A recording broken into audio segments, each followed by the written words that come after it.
자, 공천에서 탈락하신 정치인들을 모아서 뭐를 하려는 걸까요? 어제 오후에 나왔던 이준석 전 대표의 발언, 굉장히 듣기에 따라서는 묘합니다. 첫 번째 이슈는 이 내용을 다뤄보겠습니다. 제목으로 보시죠.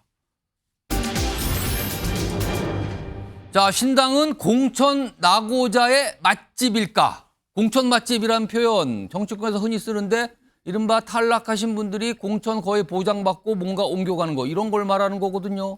지금 신당이 이런 모습 쪽으로 가는 걸까? 이 얘기인데요.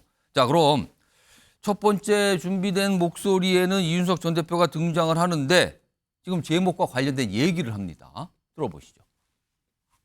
그러니까 제 머리 데이터 속에는 잘릴 것 같은 분이 있고요. 여기는 정상인과 비정상인 데이터베이스가 있어요. 교집합이 나오겠죠, 이제 보면. 정상인 중에 잘렸다? 그러면은 연락드려야지. 이제. 비정상인 잘리는 건 잘 가야죠. 민주당에서 활동하셨던 분이더라도 그럼 상식적인 판단하실 수 있는 분이면 꼭 같이 했으면 좋겠다. 그런 생각입니다. 그러면 여야를 가리지 않고 공천에서 탈락하신 분들, 낙천자족, 이런 분들과 함께 할 수 있고 연락을 할 의사가 있다. 이건데요. 그러자 정치권에서 아주 구체적으로 그럼 이거군요. 이 목소리가 나오기 시작했습니다. 들어보시죠. 창당은 윤핵관에서 검핵관으로 넘어가면은 그때 공천에 위험한, 공천에 탈락한 영남 및 수도권, 충청권, 강원권의 의원들이 신당에 조인하는 거예요. 그때까지 기다리는 거예요. 자, 김근식 국민의힘 전 비전전략실장 나와 계신데요. 네. 그러면은 결국에 공천 낙천자가 모이는 신당, 이른바 공천 맛집 신당, 이 가능성이 나타난 겁니까, 그럼? 글쎄요, 뭐 이준석 전 대표는 이제 방송 요즘에 뭐 맹렬하게 출연하면서 뭐 어마어마하죠. 네, 지금 말하는 양이요, 지금. 예. 질문할 때마다 이제 생각나는 대로 그냥 툭툭 던지는 것 같아요. 생각나는 네, 대로. 그러니까 뭐 그때. 근데 하필 왜 이 생각이 난 겁니까? 뭐 그렇게 물어보니까 또 그런 생각이 났겠죠. 그러니까 저는 과연 제가 계속 말씀드립니다만 저렇게 불쑥불쑥 생각나는 대로 이야기를 하고 제가 말씀드린 대로 신당이란 건 발로 그리고 몸으로 열심히 뛰고 준비하는 것이지 예. 입으로 하는 건 아니거든요. 지금 거의 태반이 입으로 지금 신당 창당이 진행이 되고 있어서 예. 저는 본인 스스로도 신당의 큰 그림을 어떻게 디자인하고 있는지 본인도 모를 것 같아요. 아니, 여기서 궁금한 거는 여야를 가리지 않고 공천을 못 받으신 분들을 받을 수 있다는 거잖아요. 그러면은 그런 분들이 모이면 정체성이 뭐가 되는 겁니까? 그런데 아까 말한 것처럼 국민의힘에서 공천에 탈락한 사람 중에서 정상인을 함께 할 수 있고 그다음에 민주당에서 일을 했던 사람이지만 괜찮은 사람이면 같이 하고 싶다. 예. 이거 아닙니까? 따져보면 옛날에 친박연대 모형을 따르는 건데 거기에 비명까지 합친다는 거 아닙니까? 예. 그러면 친박 비명연대 같은 것을 생성하는 건데 그게 과연 의미 있는 제3지대의 어떤 대한정당으로서의 성격을 가질 수 있을까? 예. 그야말로 버림받은 사람들 중에 이삭죽기를 해서 일정 정도의 한풀이 정당으로 만들 수 있을 수밖에 없고요. 예. 그리고 저는 같은 표현이라도 국민의힘에서 공천 탈락한 사람 중에서 정상만 같이 하겠다. 정상 비정상으로 이야기를 하는 것 자체가 얼마나 오만한 단어입니까? 본인 스스로가 국민의힘에서 공천을 탈락할 사람들이 예. 이 정도 있는데 이분들 중에서 자기 데이터베이스에 정상이 있고 비정상이 있다. 그렇게 말하는 것 자체가 제가 볼 때 상당히 정치적 언어가 아니고요. 그럼 거기서 정상인 사람은 떨어져도 자기가 같이 할 것이고 비정상인 사람은 같이 안 하겠다. 이게 제가 볼 때 저렇게 어떤 엘리트주의 그리고 자기만의 어떤 독설적인 어떤 인식을 갖고 있는 사람이 예. 주도하는 신당이라고 한다면 공천에서 아무리 떨어진 사람이라도 같이 할 수 있을까요? 제가 보건대는 크게 파장이 없을 거라고 저는 개인적으로 생각을 합니다. 김근식 교수님은 이 뉴스와이드에 이제 자주 나오시는데 나올 때마다 이준석 전 대표 신당을 좋게 얘기한 적이 없는 것 같긴 해요. 오늘도 뭐 댓글에서 또 무지하게 쓴소리 깔 뭐 겁니다. 엄청나게 예. 쏟아내셨어요 이미 그냥 첫 번째로 지금. 자, 이번에는 김종욱 전 청와대 행정관 계신데요. 지금 뭐 소속 정당이 다른데 지금 민주당 얘기까지 꺼냈단 말이에요. 근데 과거에 친박연대라는 약간 공천 탈락자들의 어떤 정당 같은 모임이 있었어요. 그리고 성과도 냈습니다. 근데 여기에다가 민주당까지 포함하면 이건 친박연대하고 또 속성이 틀리게 되거든요. 다시 한번 아까 질문 드렸지만 이 정체성이 뭐가 되는 겁니까, 그럼? 그거 저한테 물어보십니까? 궁금해서. 예, 이준석 당대표 예. 얘기를 해야죠. 저도 좀 이해가 안 되는 얘기를 하는 거예요. 그러니까 낙엽이 떨어질 때까지 기다려야 되는 거잖아요. 그 전제는 그렇죠. 낙엽이 떨어져도 언제 떨어질지 모르잖아요. 뭐 지금 왜 김기현 당대표가 빨리 컷오프 얘기하겠다고 말씀하시지만 늦게 얘기하면 그때까지 기다립니까? 그리고 낙엽이 떨어지잖아요. 예. 그럼 그 낙엽이 떨어지게 되면 그 낙엽은 아무런 의미가 없어요. 썩어가지고 그냥 그 나무에 거름이 될 뿐이에요. 그러니까 제가 볼 때 제3지대가 낙엽으로 모으면 안 되고요. 예. 열매를 만들어야 그 열매가 열매가 나무를 된다. 키우는 건데 낙엽은 떨어지면 그냥 그 나무에 거름이 되는 거잖아요. 대부분 제3지대 정당이요. 그렇게 만들어져 가지고요. 예. 결론적으로는 원 나무에 거름이 된 경우들이 되게 많아요. 실제로는. 그러니까 저는 윤석 전 당대표가 진짜 제3지대에서 건강한 새로운 정당을 만들겠다고 말씀하시면 예. 낙엽 얘기를 꺼내지 말아야 돼요. 좋은 사람들을 미리 데리고 와가지고 우리 이런 사람들 데리고 새로운 정치 할 거야라고 얘기해도 소위 지금 같은 소선구제 하에서 제3지대 정당이 자리 잡기가 어려운데 예. 거기서 떨어진 건강한 사람, 저는 거기서 떨어진 건강한 사람이 어떤 사람인지 모르겠어요. 거기서 떨어졌으면 이유가 있을 거 아니겠습니까? 그러니까 제가 볼 때 그러면 핍박받은 사람들을 모아가지고 핍박? 그렇겠죠. 그러니까 정상인인데 나왔다는 건 핍박받았다는 거잖아요. 결론적으로. 그러니까 핍박을 받아서 공천 탈락이 됐다. 예, 그렇겠죠. 그리고 또 민주당은 좀 달라요.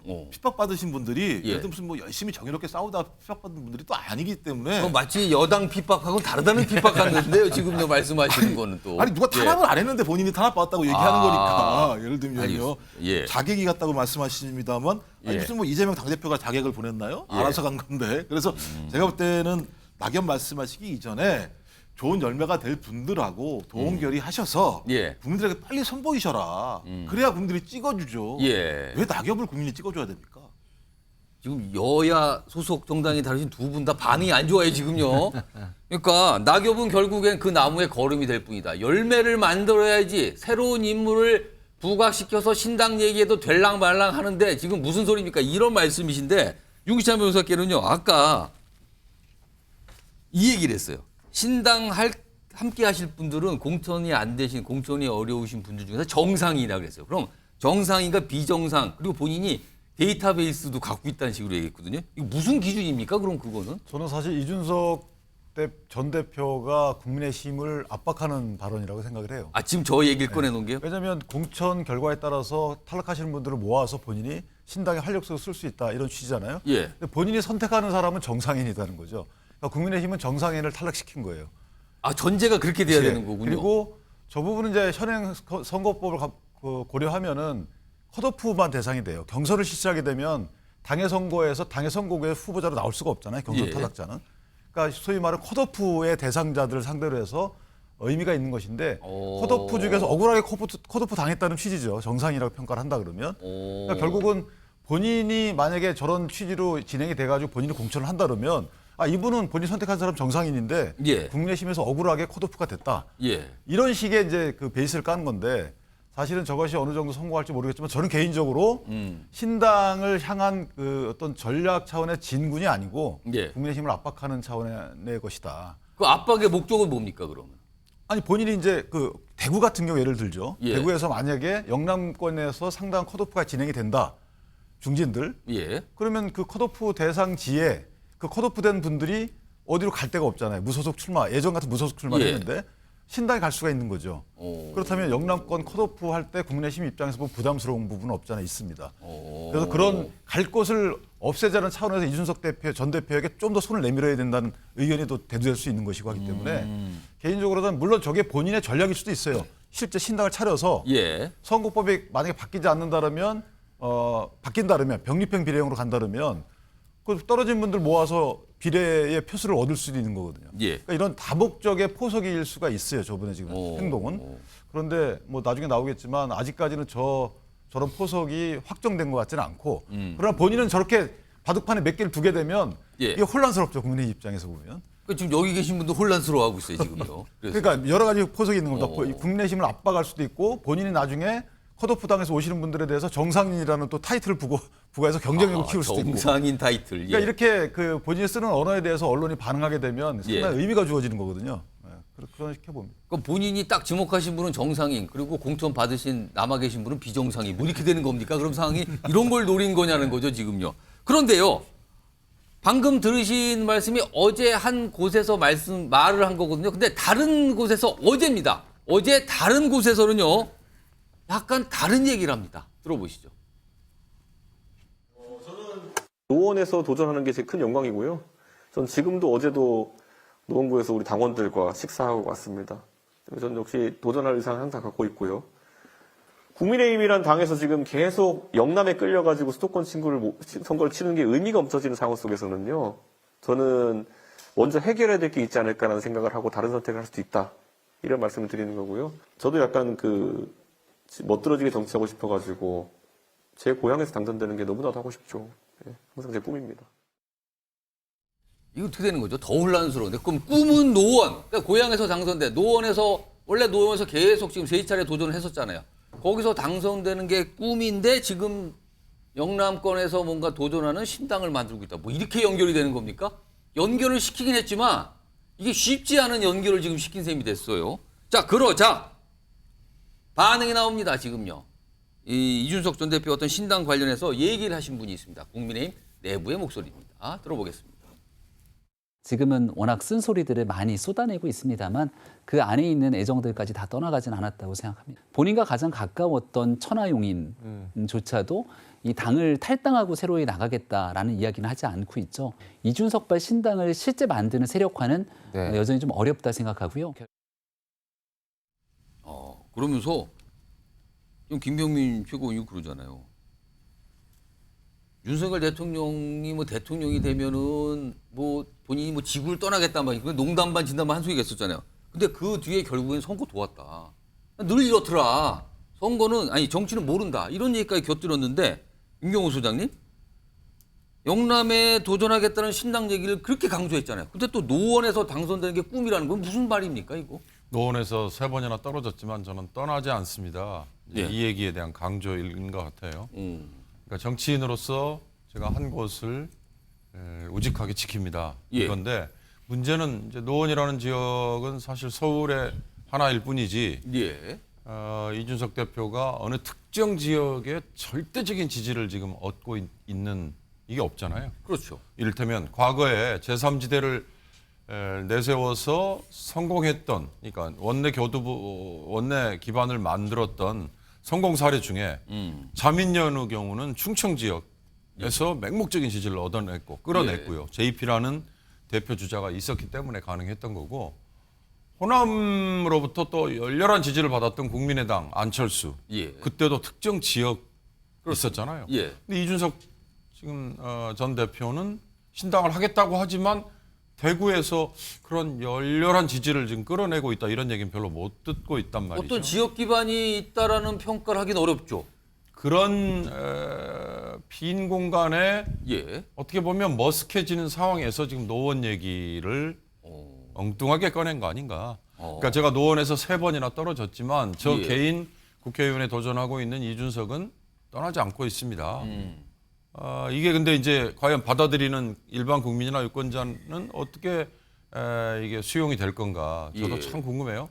저는 이준석이라는 저 젊은 정치인을 보면서 과연 국회의원을 해야만 정치인으로서 제대로 뭔가 역할도 하고 구실도 하는 건가, 그리고 본인이 뭔가 보람을 얻는 건가, 아니면 이준석처럼 저렇게 원외에 있는데 예. 웬만한 국회의원보다 더 많은 주목도 끌고 그렇죠. 얘기에 예. 또 무게도 실리잖아요. 그래서 저는 이준석이라는 저 정치인이 지금 노원에 자기 지역구 사무실을 분명히 운영할 거예요. 예. 거기에 얼마나 많은 민원이 쏟아질까, 또 얼마나 많은 법안을 좀 만들어주는데 도움을 주세요 하는 식의 요청이 갈까. 그게 굉장히 궁금해요. 만약에 그런 요청들이 쌓이고 있다면 굳이 원외에 있더라도 정치인 이준석은 예. 원내에 있는 국회의원보다 더 많은 역할을 하는 걸 거란 말이에요. 근데 그게 혼자만 해가지고 되는 일이냐. 그러니까 지금 이미 패널들이 굉장히 비판적으로 얘기를 하셨기 때문에 저 역시 거기에 가세하는 건 의미가 없고요. 이준석 전 대표는 누가 뭐라고 해도 무슨 공천 탈락자 중에 같이 하겠습니다, 예. 이런 얘기 말고 청년 보수, 합리적 보수, 이걸 내세워서 거기에 뜻을 같이 하는 분들은 저하고 손을 잡으십시다. 예. 그걸 구체화하는 정강 정책, 그걸 내놓고 앞으로 걸음을 해야 되지 않을까 싶어요. 근데 요즘에 말하는 걸 보면은 아까 신당 얘기, 그다음에 영남 얘기, 노원 얘기는 종종 해요. 그러나 보수 이런 얘기 잘 안 하거든요. 그러니까 지금 뭐가 어떻게 되는 건가? 아까 방금 전에 화면 하나 나갔는데 이준석 선배가 어제 한 얘기 두 가지를 각각 정리한 게 있어요. 그 내용 좀 보겠습니다. 양쪽으로 정리한 내용인데 이겁니다. 이 내용 좀 보겠습니다. 대구 출마하면 가장 반개혁적 인물과 승부 볼 거. 이거 얼마 전에 얘기하면 대구 갈 것처럼 얘기했잖아요. 근데 어제는 내 고향 노원 거기서 당선되는 게 가장 큰 꿈. 이게 같이 못 가는 건데 지금 같이 얘기를 하고 있단 말이에요, 지금요. 그럼 배은찬 소장님. 그러면은 결국 본인도 국민의힘에 남고 싶다는 마음을 그냥 불쑥 은연중에 나온 겁니까? 그렇죠. 아, 그겁니까? 그래서 이게 뭐냐면 예. 데이터상으로 이준석 신당이 압도적이면 예. 신당 창당의 마음을 굳힐 거예요. 이제 일정이 들어가는 거죠. 그리고 12월 27일까지 기다릴 이유가 없어요. 어떤 결과가 오더라도 나는 신당으로 승부하겠다 이렇게 예. 갈 텐데 지금 데이터상으로 봐서 이준석 신당 걸을 때나 예. 조국 신당 걸을 때나 별 차이가 없어요. 그러니까 이게 뭐 내년에 양강구도 속에서 지금 혼돈인 거죠.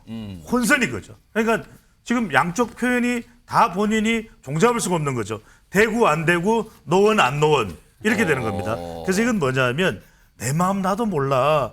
그러니까 정리가 안 돼. 그러니까 본인은 지금 잔류를 하려면 예. 관계가 회복이 돼야 되잖아요. 예. 그러면 한동훈 장관이 손을 잡아주든 윤석열 대통령이 손을 잡아주든 손 잡아줘. 근데 손을 잡아주는 사람이 없어. 예. 근데 이제 본인이 그럼 탈당을 하려면 영구 이별을 해야 되는데 사실상 예. 루비콘 강을 건너야 되는데 그러기에는 딱히 준비가 안 돼 있어요. 그래서 아까 우리 윤경호 소장이 말씀하셨던 예. 대로 무슨 보수나 청년이나 이런 걸 못하는 이유가 뭐냐면 본인이 정리가 안 됐는데 그래서 지금 중요한 것은 내년 총선에 대해서 이준석 전 대표도 아주 세밀하게 디테일하게 알고 있는 그래 내년에 양강구도야 지지율 이대로 좀 나왔다고 해서 내년에 이 사람들이 다 날 찍을 것 같지도 않아. 그다음에 이제 선거구제가 문제입니다. 예. 연동형 비례대표제로 간다. 그러면 내가 한 15%만 비례투표해도 우리 당에서 한 10명 나올 수가 있는데 예. 병립형으로 옛날처럼 그냥 거대 정당들이 비례투표도 나눠먹기식이다. 예. 그럼 나한테 안 와. 나도 지금 정리가 안 돼. 예. 손 좀 내밀어 달라니까 김건식 위원장님 손 좀 내밀어 주세요. 이렇게 얘기를 하는 거죠. 왜 거기서 김근식이 나옵니까? 이 얘기를 지금 만약에 이준석 전 대표가 이 얘기를 만약에 뭐 지금 보고 나면 이렇게 들으면 배우 소장님 그거 아닌데요? 이럴 수도 있는 겁니까? 그럴 정도의 혼란이 있는 거죠 지금. 좀 손을 지금 잡으시려고 했던 김미수 소장님 저는 이거 그래서 다른 거 없고요.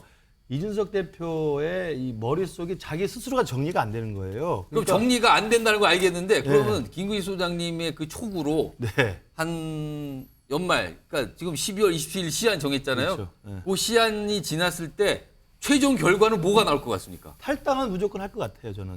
당은 나올 것 같습니까? 네, 탈당을 무조건 할 것 같고 이제 노원 당선이 꿈이다는 이야기는 이제 본래 자기의 정당성을 변명하기 위한 이야기를 하는 거고요. 그러니까 노원에서 당선되는 게 꿈이라는 이야기는 뭐 20년 후에 목표일 수도 있고 뭐 과거의 목표였을 수도 있고 예. 지금의 자기의 어떤 정당성을 이야기하는 것이고 그러나 처음 만들었던 신당이라는 것은 처음 시작했던 일관된 그 신당의 성격은 복수 정당이잖아요. 예. 내가 윤석열하고는 같이 못한다.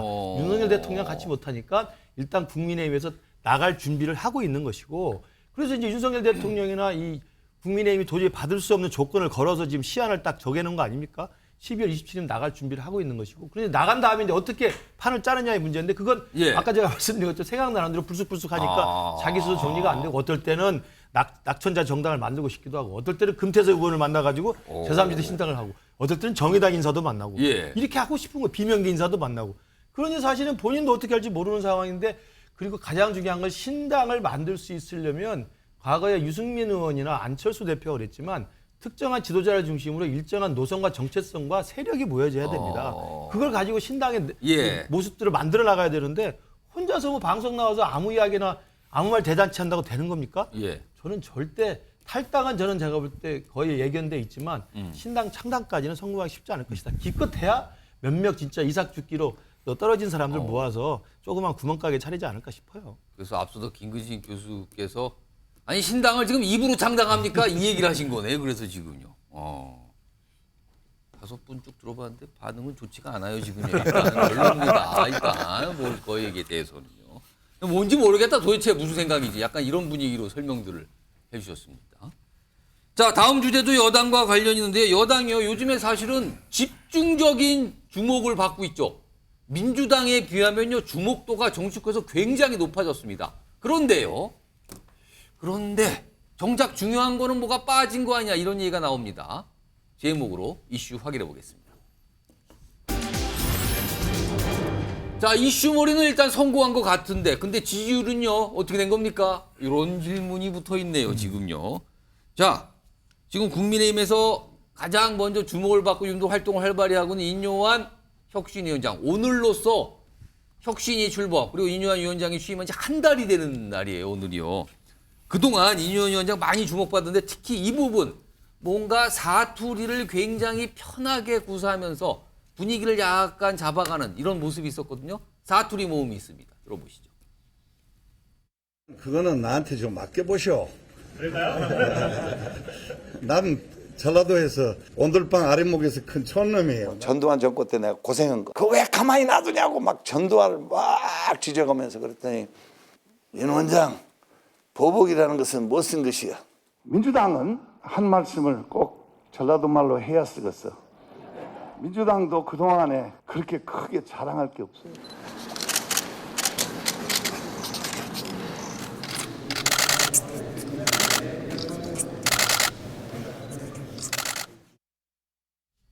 이 사투리를 말로 쓰는 게 아니라 글자로도 쓰는 거군요. 안 컸습니다라고. 야, 이렇게 좀 모습이 있었고요. 근데 이제 저는 사투리는 분위기가 굉장히 부드러워졌잖아요. 그렇지만 그 사투리와 함께 나오는 어떤 내용 측면은 굉장히 강한 표현과 강한 내용들도 있었습니다. 그 모습도 확인해 보시죠.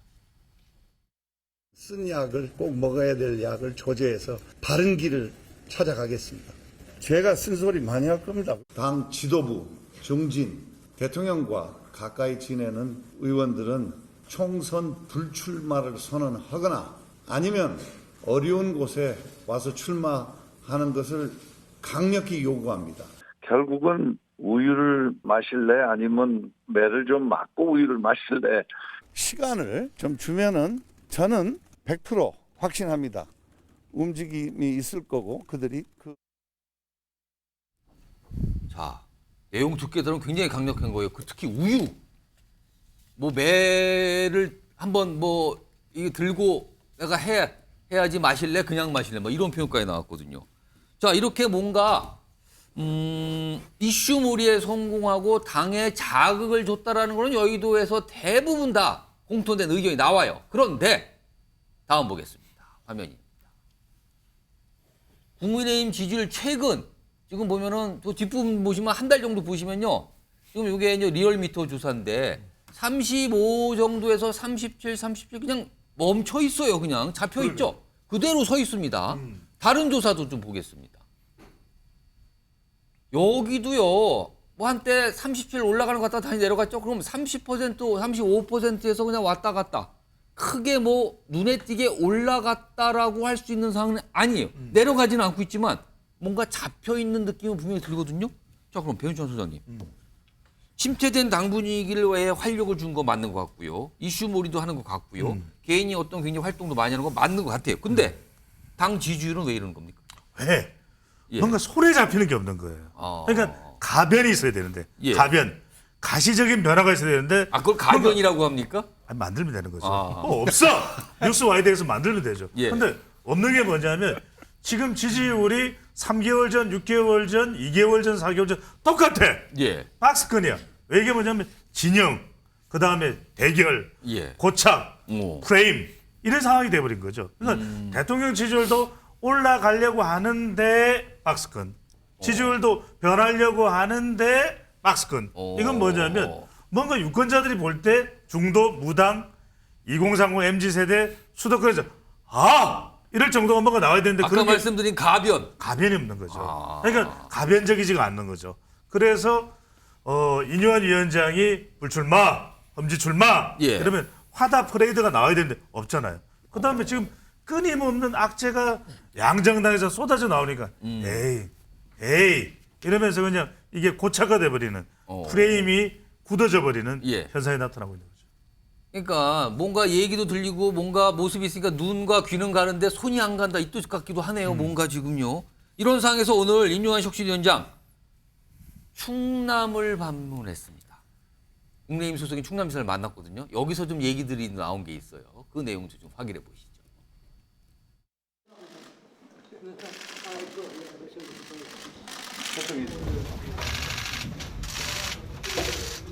지사가 제일 중점도가 많고 이만큼 여사 불필요해서 뭐 중진들, 윤핵관이라고 일컬어지는 분들 희생과 좀 헌신의 그런 필요성이 있다 하신 말씀은 당연한 말씀입니다.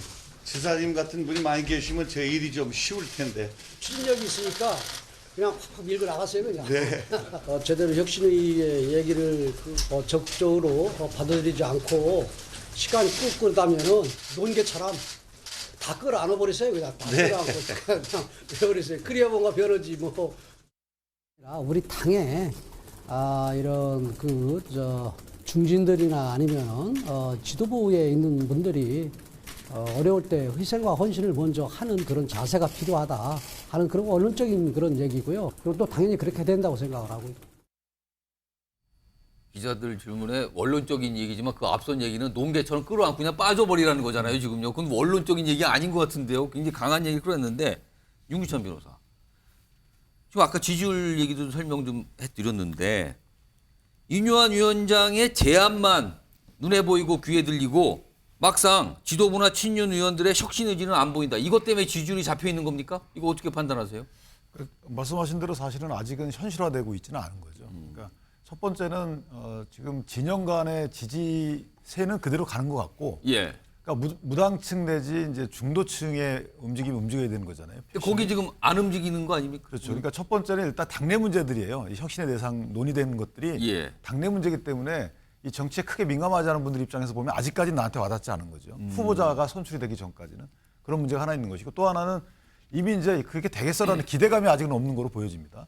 따라서 기대감이 현실화되는 지금 이제 저렇게 제언하고 그다음에 의결을 거쳐서 수용하는 단계까지 가야지만 예. 이게 뭔가 움직임이 있는 거잖아요. 그러니까 예. 수용하는 단계까지 가려고 그러면 사실은 12월 달 정도까지 가야 되는 거죠. 12월 10일 예비 후보 등록이기 때문에 예. 그러니까 이게 일정상 또 정기국회도 남아있기 때문에 저는 일정상의 문제이지 예. 결국 뭔가 의미 있는 움직임은 따라올 것이다라는 생각이 들고 저는 물밑에서 움직임이 있다고 봅니다. 그렇지 않고는 왜냐하면 물 위에서는 인현 위원장이 저렇게 다니지만 예. 물밑에서 또 여러 움직임이 있지 않겠어요? 그것들이 나중에 양성화되고 이제 현실화되는 과정이 분명히 있을 것이고 거기에 대한 국민적 평가가 따를 것인데 저는 개인적으로 어쨌든 모종의 움직임은 분명히 일어날 것이다.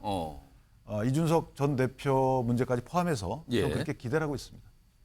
윤경호 수사님, 지금 모종의 움직임이 있을 것이다. 눈에 나타나지는 않지만 그러면은 인요한 위원장이 원하는, 인요한 위원장이 제안했던 그게 현실화될 수 있다. 어떻게 판단하세요? 뭐 중진들 뭐 불출마 선언해라 또는 험지 출마해라 이거요. 예. 그러나 이게 지금 벌써 총선 국면이냐 이거죠. 인요한이라는 이름 석자가 등장한 게 뭐죠? 강서구청장 일개 구청장 선거인데 온 나라가 들썩거렸어요. 예. 왜? 윤석열 대통령에 대한 국민의 유권자의 심판이다. 이런 엄청난 평가들이 그때 갔잖아요. 예. 그러니까 김기현이라는 여당 대표가 물러난다는 얘기는 안 하고 인요한이라는 혁신위원장을 내세웠단 말이에요. 근데 그때 다음 총선에 우리가 뭔가 혁신, 그러니까 진짜 껍질을 벗기는 예. 의미에서 뭔가를 하기 위해서 인요한을 내세웠다. 이게 아니라 윤석열 대통령에게 내린 매에 대해서 우리 국민의힘에서는 여당에서는 이러이러한 노력을 하겠습니다. 이 성의 표시 아니었어요? 그거에 관해서 지금 뭐가 달라진 게 있어요. 저는 그래서 결국 정당 지지율 답보 상태 이 얘기는 예. 윤 대통령이 변한 게 여전히 없구나. 그 얘기는 뭐냐. 무슨 윤 대통령의 지지율이 30인데 35까지 올라갔다. 언론에서는 뭐 1.2%포인트 오른다. 예. 이걸 강조하잖아요. 저는 그걸 보지 않습니다. 윤 대통령에 대해서 부정적으로 보는 평가가 예. 항상 60에서 65%에 달하고 있다는 그 점이 저는 핵심이라고 생각해요. 윤 대통령은 그 부정적인 평가라는 게 집권한 지 1년 차밖에 안 됐고 지금 2년 차를 향해 가고 있는 사실상 초반부잖아요. 예. 그걸 아프게 생각한다면 지난번 강서구청장 선거 같은 그런 매를 맞았다는 걸 아프게 생각한다면 윤 대통령이 뭔가 바뀌고 있다. 그리고 사람 쓰는 게 바뀌고 있다. 또는 뭐 소통 방식이 바뀌고 있다. 이런 거를 국민의힘이 같이 평가를 받아야 예. 저 답보 상태인 지지율이 변화를 얻을 수 있지 않을까. 그렇지 않으면 글쎄. 그래서 저는 내년 총선은 결국 예. 국민의힘이 뭐 사람을 바꾸고 중진들을 뭐 험지로 출마를 시키고 해본들 예. 결국 윤 대통령에게 정권 초반이니까 힘을 실어주자라는 세력과 거대 야당이 너무 견제가 심하니 저걸 좀 제동을 걸어야 된다는 예. 세력, 이 두 가지가 맞붙는 결국 그 프레임으로 가는 거기 때문에 예. 정당 지지율 역시 거기에 연동하지 않을까 저는 그런 생각이 들어요. 그러니까 지금 혁신위 인유한 위원장 단독으로는 한계가 있다 이런 분석이신데 일단 이런 내용들이 지금 오늘 많이 있고 오늘이 취임 한 달이 되니까 언론들이 조금 조명을 하고 있어요. 그래서 뉴스와이드도 지금까지 어떤 발언들을 했는지 소개해드렸는데 지금 국민의힘이 민주당에 비해서 정치적으로 상대적으로 이슈의 중심에 서고 주목을 받는 거는 인요한 혁신위원장도 역할이 있지만 두 명의 장관, 한동훈 법무장관, 그다음에 원희룡 국토부 장관 역시 최근에 주목을 받고 있거든요. 이것도 역시 총선과 관련돼서입니다. 자, 그럼요. 우선 한동훈 장관의 목소리부터 최근에 뭐 대단했죠. 그 목소리 좀 다시 한번 들어보겠습니다. 민주당이 저를 띄운다는 점에 대해서 많은 분들이 공감하실 것 같습니다. 국민들께서 더불어민주당의 이런 욕설 챌린지나 탄핵 챌린지에 대해서 잘 지켜보고 계실 거라고 생각합니다. 홍익표 더불어민주당 대표가 10억 주면 마약 막을 수 있냐라고 했던데 그게 국민 세금이지 홍익표 개인 돈은 아니지 않습니까? 송영길 전 민주당 대표 같은 일부 운동권 정치인들이 NHK 다니고 재벌 뒷돈 받을 때 재벌과 사회적 강자에 대한 수사를 엄정하게 했다는 말. 어떤 공직자가 세금으로 샴푸 사고 가족에게 법화 줘서 소고기랑 초밥 먹으면 저는 그건 탄핵 사유가 된다고 생각합니다. 자, 저런 얘기들 요즘에 쏟아냈어요, 지금요. 그래도 맨날 민주당이 반응을 보이면서 발끈하고 뭐 그랬죠. 그럼 또 거기에 또 반응하는 게 나왔어요. 그리고요, 또 한 명의 인물, 원희룡 장관. 요즘에 개항을 관련된 이슈 중심에 쓰면서 또 심상치 않다 이렇게 보시는 분들 있죠? 들어보겠습니다. 총선에 임해야 한다면 우리 국민과 우리 당을 위해서 필요로 되는 일이라면 어떠한 도전과 희생이라도 저는 적극 나서야 한다는 생각을 가지고 있고요. 어떠한 역할이 가장 지금 나라를 위해서 필요로 되는지에 대해서 저도 더 깊은 검토와 당과의 논의를 해야 이제 정해질 수가 있는 거고요. 자, 이렇게 주목도가 높아졌기 때문일까요? 당내에서도 이 두 장관의 어떤 기대를 나타나는 목소리가 조금씩 커지면서 나오고 있습니다. 다음 목소리도 들어보시죠. 빨리 와서 당 변화에 도움을 주고 그래서 당정 수평적 관계를 만드는 우리 당이 표준을 쓰게 만드는 1등 공신이 되면 진짜 구국 1등 공신이 됩니다. 윤석열 정부한테도 1등 공신이 되고 원장관은 뭐 윤석열 정부 잘 돼야 되니까요. 자기 몸을 던지겠다. 항상 그런 자세로 임해왔다고 알고 있습니다. 저는 성사될 가능성이 높다고 봅니다. 이재명 대표가 도망가지 않으면. 명령대전이라는 표현을 막 하태경 의원이 모르겠어요. 일부러 이렇게 퍼뜨리고 있는 건지 모르지만 쓰고 있어요, 지금요. 자, 이런 상황에서요. 한동훈 장관 관련된 여론조사 결과가 오늘 하나 나온 게 있네요. 보시면 한동훈 장관 총선 출마가 여당인 국민의힘에 도움이 될 것입니까? 라고 물어보는 조사 질문이 있었어요. 그러자 도움 될 것이 42%, 도움 안 된다가 41. 이거 거의 같게 나왔어요. 네. 42대 41. 다음 보겠습니다. 이걸 조금 더 나눴어요. 국민의힘 지지층만 따로 보니까 도움이 된다가 74, 안 된다가 12. 압도적으로 도움된다. 반면에 민주당은 안 된다가 64입니다. 여긴 또 거꾸로 압도적이죠. 그러면은 중간에 어느 당도 지지하지 않는 분은 중간쯤 어딘가에 있을 거라 추정이 되는데 일단 전국 전체적으로 평균 보면 42대 41. 거기서 거기거든요. 그렇죠. 이거 어떻게 해석해야 됩니까? 이건 그럴 수밖에 없는 게 진영 간 대결 구도다. 거기서는 한동훈 장관에 대해서는 반반으로 나올 거다. 이건 뭐 예상했던 일이고요. 근데 중요한 건 결국에는 한 장관의 출마 여부의 핵심적 기준이 되는 건 뭐겠습니까? 국민의힘이죠. 국민의힘 지지층에서는 74%. 일단 거기는 요구하고 있다. 그렇죠. 국민의힘 지지층에서 압도적으로 74%가 나온다는 이유는 예. 총선이 필요하다. 한 장관 내보내줘. 이게 지지층들의 요구라고 볼 수 있겠죠. 그런 가장 큰 이유는 지금 일단 한 장관이 지금 대대울이죠. 대구, 네. 대전, 대대울. 아, 대대울입니까 그게? 울은 내일입니다. 내일 예. 뉴스와에서 또 다루겠죠. 예. 내일 울산 뭐 전출은 안 합니다만 내일 울산까지. 그러면 예. 이 대대울까지 전선이 확대되면서 이른바 대동여지도가 아니라 동군여지도 예. 이런 이야기가 나와요. 그 이야기는 총선 이슈를 주도할 인물이 한 장관.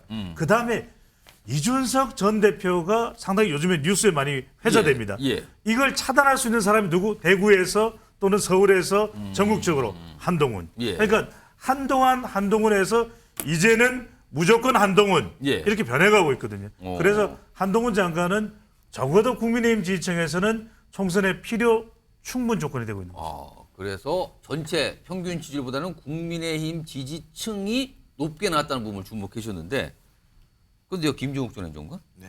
사실 선거에서 이기려면 중도층, 무당층이 좀 지지를 해줘야지 이기는 거냐. 중도층이 지지를 해야 이기는데, 그러면 이른바 이제 윤석열 정부의 스타 장관으로 꼽히는 한동훈 원희룡 장관, 중도층에는 좀 통할까요? 이거 어떻게 판단하십니까? 뭐 저는 개인적으로 통하기 어려울 거라고 생각을 합니다. 일단 제가 볼 때는 한동훈 법무부 장관은 강서구청장 선거 패배가 불러왔던 하나 효과라고 봐요. 왜냐하면 윤석열 대통령도 한동훈 법무부 장관이 정치하는 거에 대해서 탐탁치 않아 했었기 때문에 예. 실제적으로 총리설 얘기도 나왔었고요.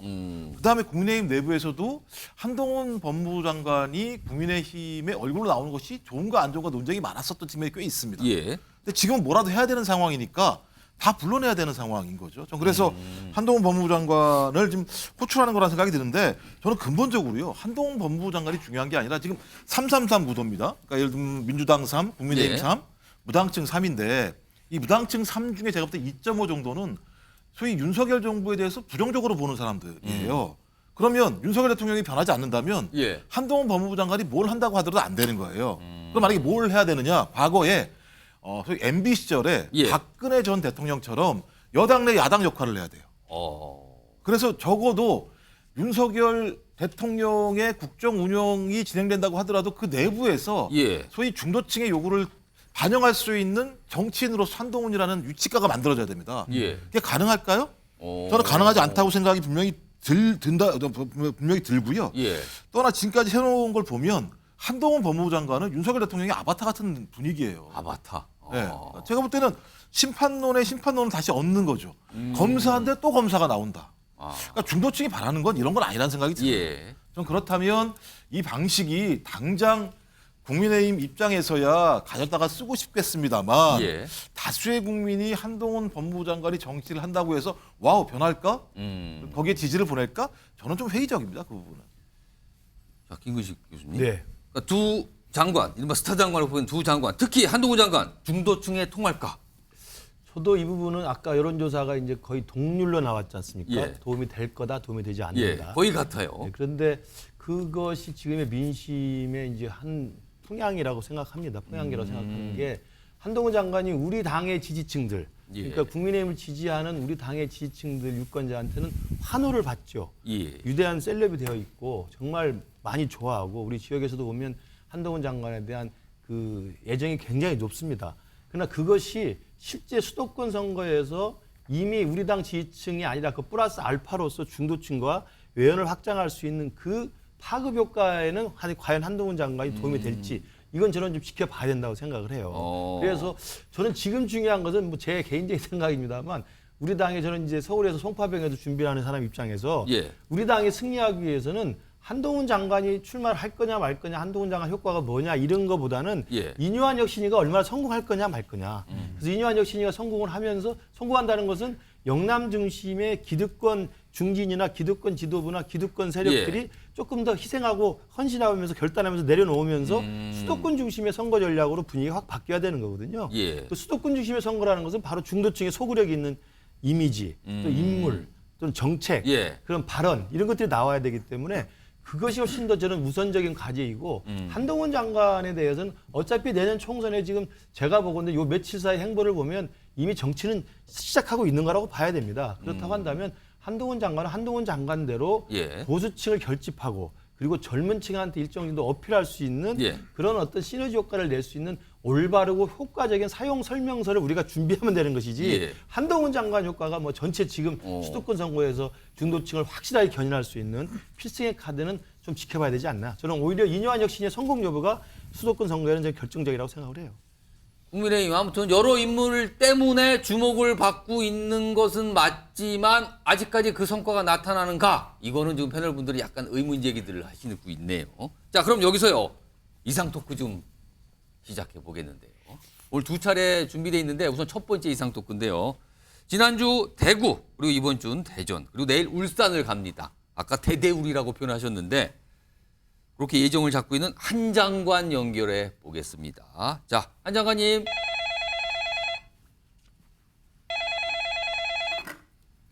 예, 법무부 장관 한동훈입니다. 나오셨군요.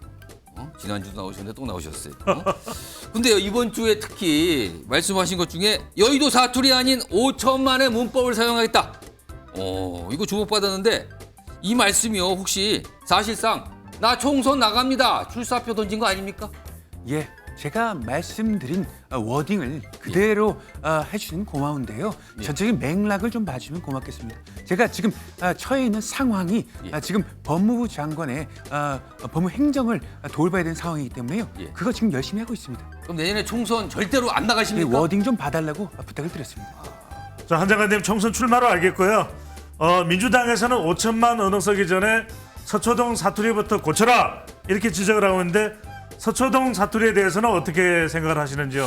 출마로 알겠다라고 말씀하셨는데요. 전 세계 민주국가 중에서 어떤 방송 패널이 그렇게 진행할 수 있는지 저는 궁금하고요. 네, 질문이 뭐였죠?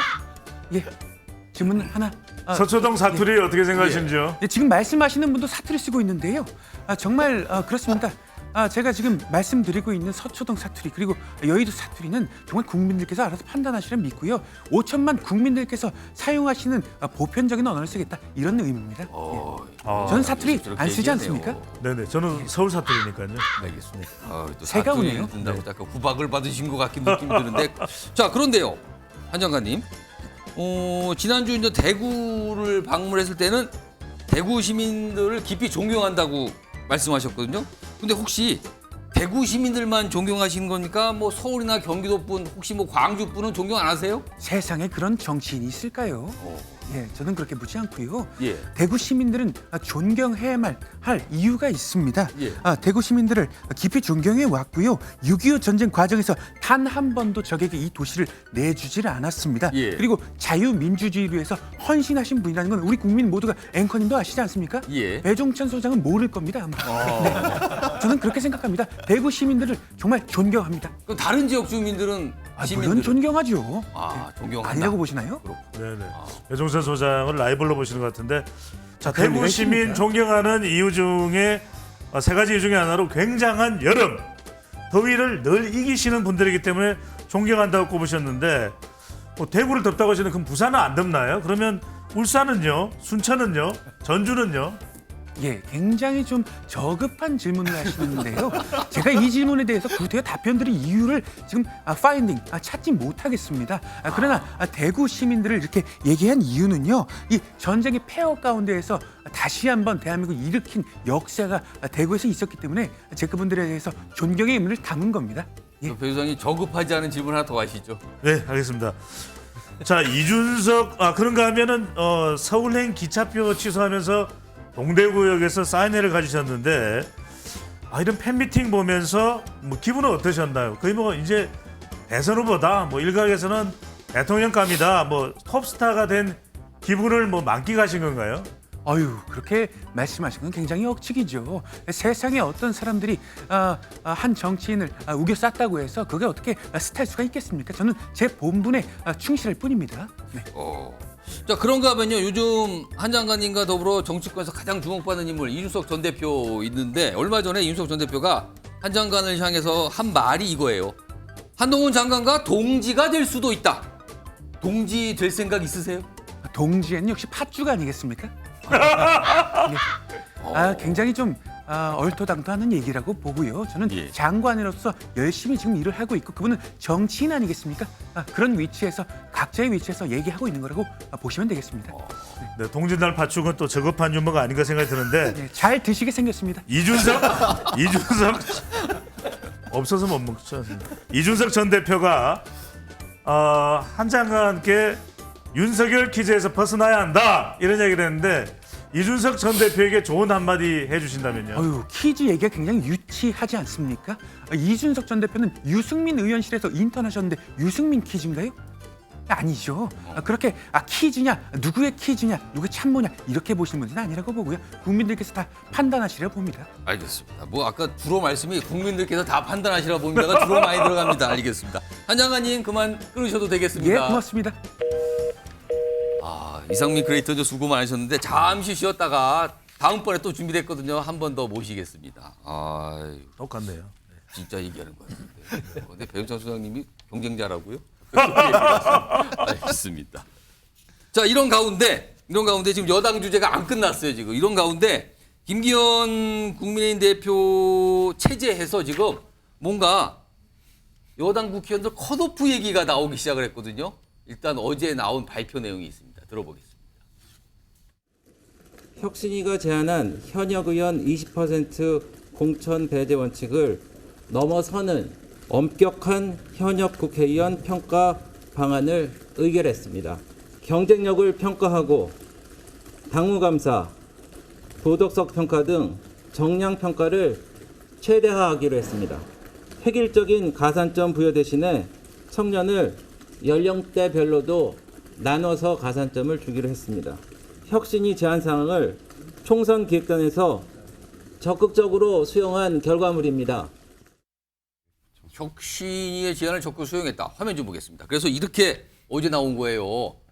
컷오프 대상자지 국민의힘 관계자 설명을 했는데 현역 의원 20% 지금 하위 평가하위 20%를 공천 원천 배제하라는 게 혁신위 제안이었는데 이거보다 더 높은 비율로 컷오프를 하겠다고 밝혔어요. 그러면서 구체적인 어떤 내용은 아니지만 이 정도 수치는 넘어갈 겁니다라고 지금 국민의힘에서 나온 겁니다. 그렇다면 많은 분들이 생각하시잖아요. 컷오프가 많이 되면은 그 자리가 비게 되고 그 떨어진 분들은 어떻게 되는 겁니까? 라고 나오잖아요. 그래서 지금 오늘 나오신 패널 5분께 질문을 드리겠습니다. 앞선 주제가 좀 연관되어 있는데 이 컷오프 20%면 지금 국민의힘 의원들이 100여 분이 넘거든요. 그렇다면 최소 20몇 명은 나온다는 거예요. 이른바 잘리시는 분이요. 이분들 이준석 신당으로 갈 수 있다라고 보시면 O고요. 그런 일은 절대 없을 것이다 하면 X입니다. 들어주세요.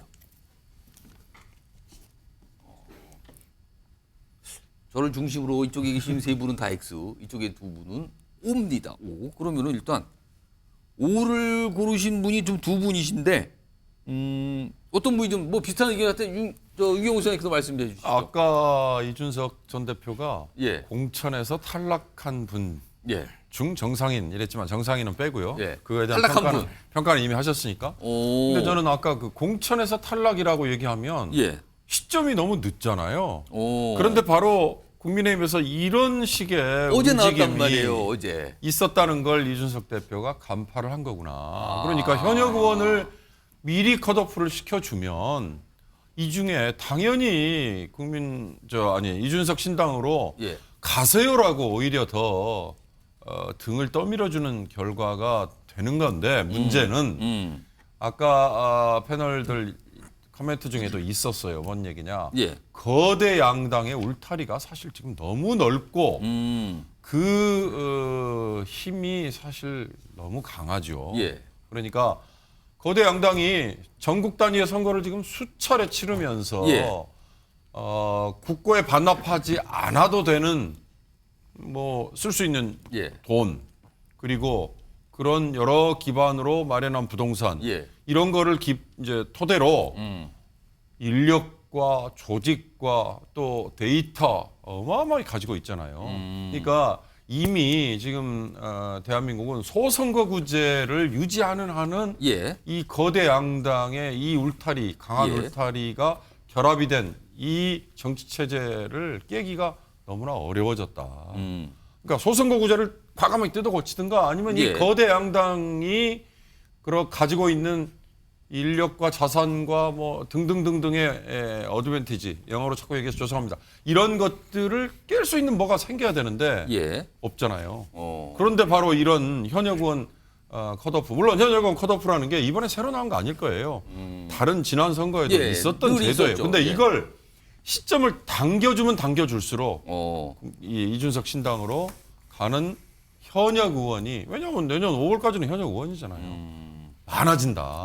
그건 오히려 이준석 신당에게 날개를 달아주는 꼴이 될 것 같다, 이런 생각이 들어요.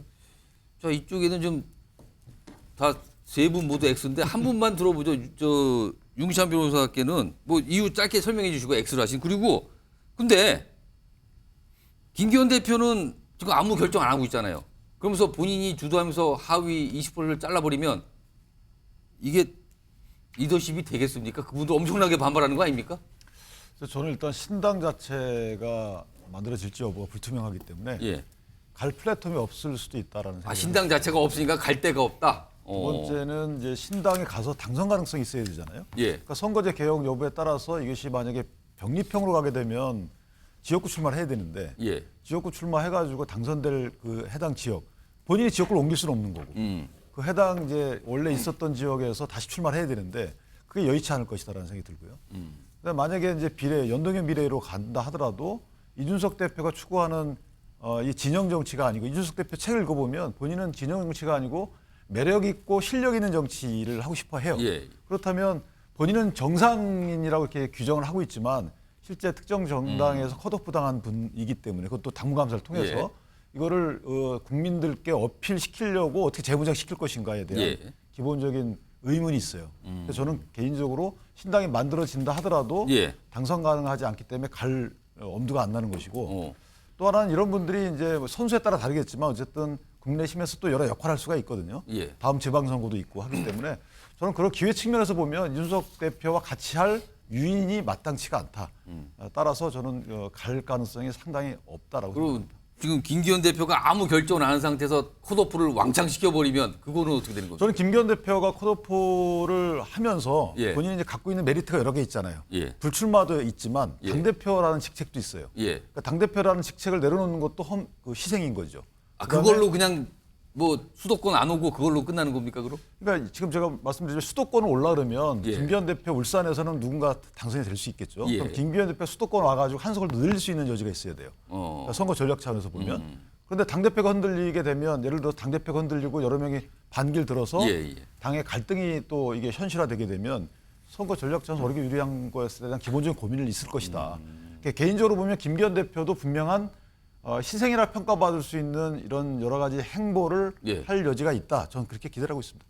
김종준 의원 계속 들고 계신데 한 말씀 하실까요? 들면 안 되는 겁니까? 아니 다들 내가 한 분씩만 들으려고 했는데 계속 들고 계셔서. 왜냐하면 이제 어차피 비워야 넣을 거 아닙니까? 그렇겠죠. 그렇죠. 지금에 있는 사람들을 빼지 않으면 넣을 수가 없는 거고, 윤석열 대통령과 주류 측 같은 경우는 넣고 싶은 게 있겠죠. 빨리 넣어야 된다라고 판단한 것 같다는 느낌이 들고요. 그다음에 또 하나는 낙엽을 털면 떨어질 거 아닙니까? 죽겠다는 데가 있잖아요. 이준석 전 당대표는 죽겠다는 거 아닙니까?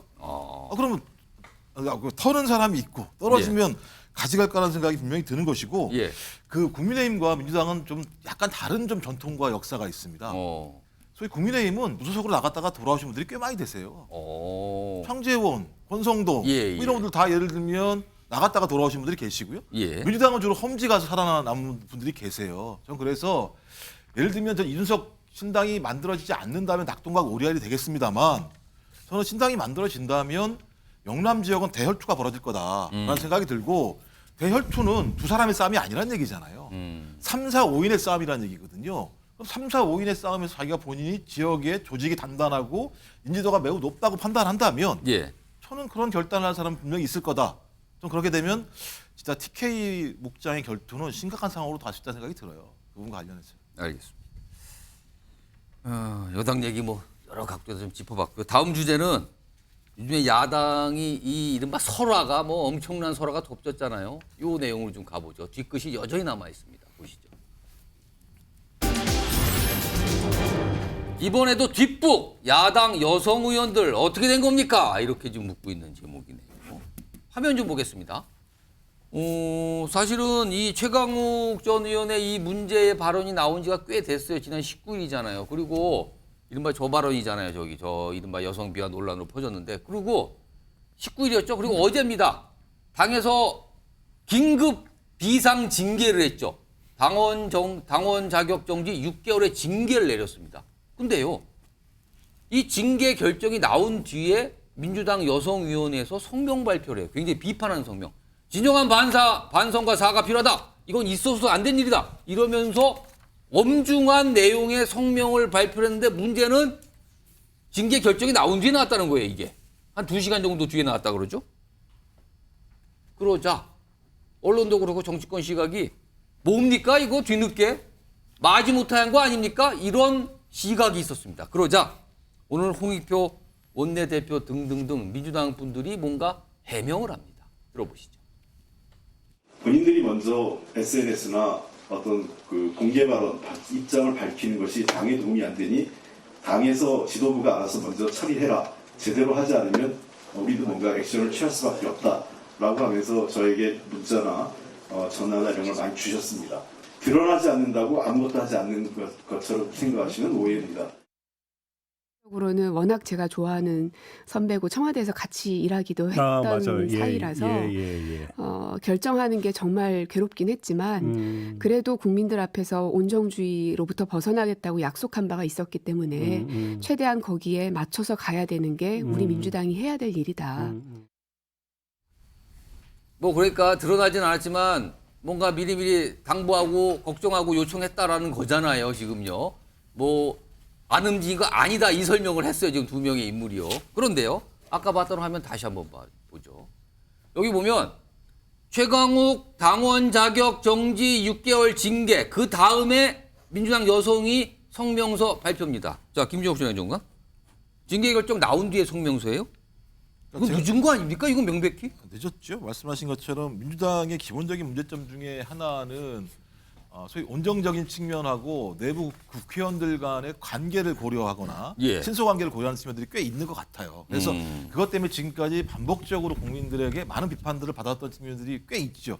특히 젠더 문제와 관련해서 이런 부분에 대해서 민주당에 대해서 신뢰하지 못하는 상황이기 때문에 직접적으로 뭐 여성 의원들만 이 문제에 관련되는 건 아닙니다만 특히 그 단어가 보여주고 있는 수치심을 생각했을 때 민주당에 있는 여성 의원들이 이 문제에 대해서 적극적으로 제기해내면서 당의 문화에 대한 어떤 변화 아니면 잘못된 비판들을 했어야 되는데 이게 그렇지 않고 말씀하신 것처럼 조치가 나온 다음에 이런 얘기를 하다 보니까 이거 뒷북하는 거 아니냐 이런 얘기가 나오잖아요. 혹시요. 사실은 이거와 동시에 사실은 어제도 저희가 뉴스와이드가 전해드렸는데 이 최강욱 전 의원의 문제 발언이 알려졌을 때 민주당 의원 전원이 있는 채팅방에서 논쟁이 붙었다 그러거든요. 근데 그때 당시에 지금 알려진 거는 여성 의원 누구도 한마디도 안 했대요, 거기서. 그러니까 이제 제가 고민스러운 게 이제 그런 거죠. 생존 연장의 꿈이 지금 국회의원직 수행의 만약에 하나의 기준이 된다면 그건 매우 국민들이 불행한 거다.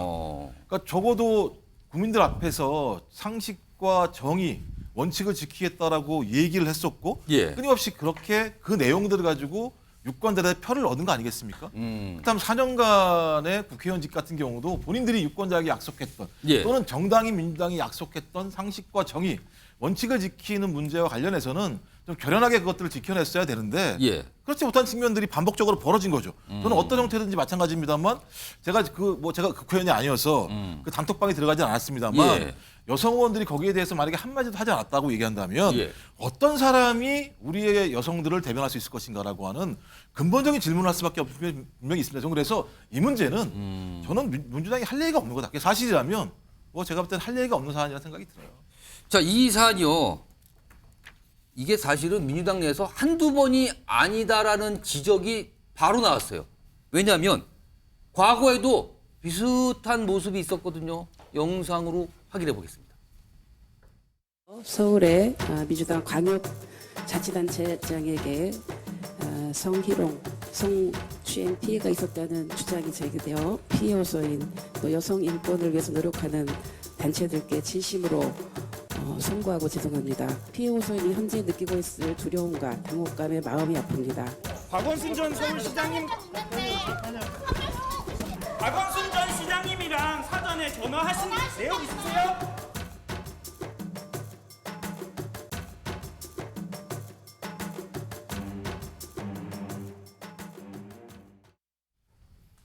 김근식 교수님. 네.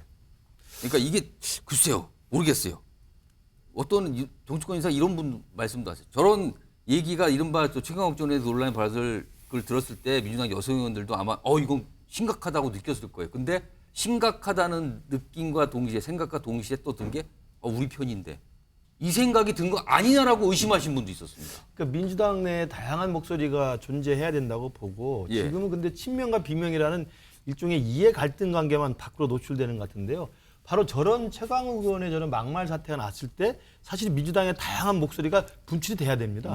특히나 이번에 이 암컷 발언이라는 것은 누구도 부인할 수 없는 명백히 잘못된 발언 아니겠습니까? 그렇다면 민주당 내 보통의 민주당 여성 의원만 있는 게 아니라 여성 운동으로 잔뼈가 굵은 분들이 굉장히 많잖아요. 그렇습니다. 아까 나온 분도 있고 뭐 예.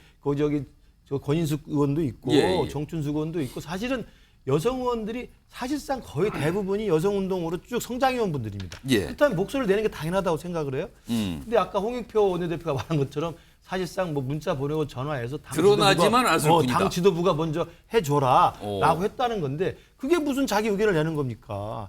여성 의원들이 개별적으로 만약에 뭐 인터뷰에 나가서 당 지도부에게 뭐 요구를 하거나 이러는 게 아니라 문자로 해서 빨리 처리해달라고 하는 것은 사실은 자기가 해야 될 발언의 책임을 떠넘기는 거죠.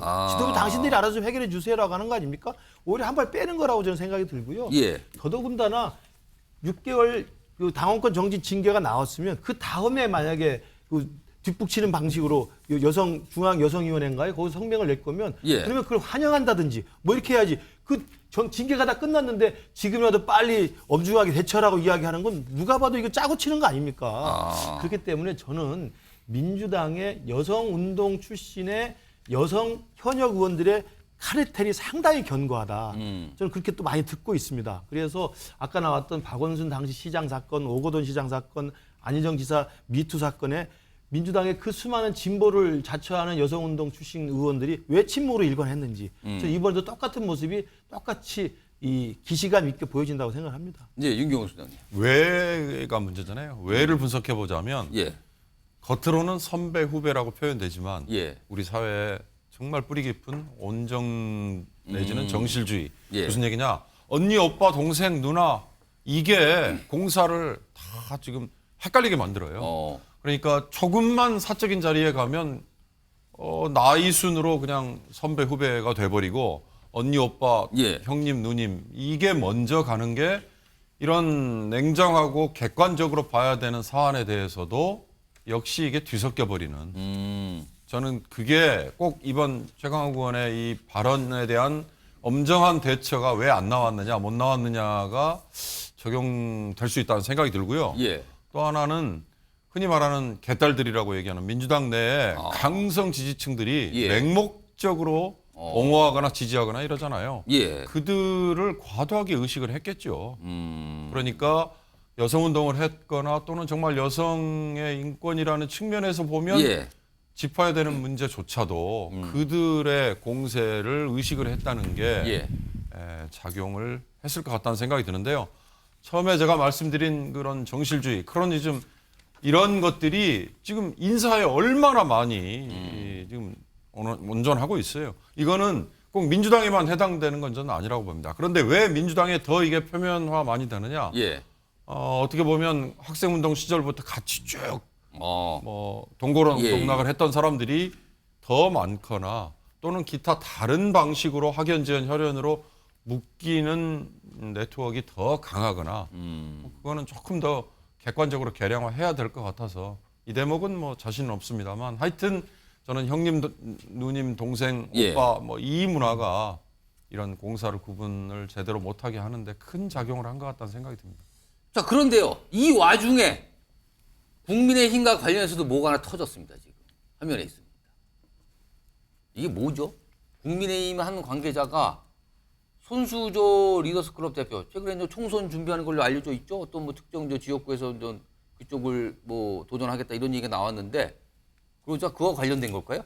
요즘에 개나 소나 이 얘기를 하다 갑자기 젖소네 이거 무슨 소리입니까 지금 이건 또 지역을 잘한다고 하는 사람 넘쳐나는 거 처음 봤다. 굉장히 무시하는 말인데 윤기찬 변호사 이거 뭔 일입니까 이건 또? 그러니까 경기도 그 특정 지역구에 예. 이제 전 그 지역구에 있는 분이 아마 저런 글을 올린 것 같아요 SNS에. 근데 여성을 상대로 저 표현을 쓰면 이거 뭐가 되는 겁니까 이건? 그러니까 특정 상대를 지정하진 않았어요. 예. 그냥 저렇게 썼는데 저게 이제 개나 소나에 가로치고 뭐라고 썼잖아요. 그것은 사실 이제 그 최강욱 의원이 발언한 것 같은 취지의 그런 말들이죠. 아니 통상 개나 소나 하면은 의미가 그냥 뭐 비하고 무시하는구나인데 저 표현은 다른 의미가 들어있는 겁니까? 그렇죠. 이건? 예, 그러니까 뭐 아무래도 이 성별이 들어가 있는 것 같아요. 그러니까 개인적으로 보면 저게 이제 이달 초에 있었던 일이라고 합니다. 그래서 손수 씨가 이제 지금 이걸 문제 삼았는데 예. 어쨌든 제가 볼 때는 저건 있을 수 없는 일이죠. 이제 개나 소나라는 발언 자체도 문제가 있는 것인데 거기에 또 성별 비하까지 저렇게 쓴 것은 예. 개인적으로 보면 저분이 게재한 사람이 당직자이든 예. 당 관련자이든 당원의 자격이 있는지 여부를 떠나서 예. 저분 일단 사실관계 파악한 이후에 당에서 윤리 통해서 분명한 조치를 해야 될 것 같고요.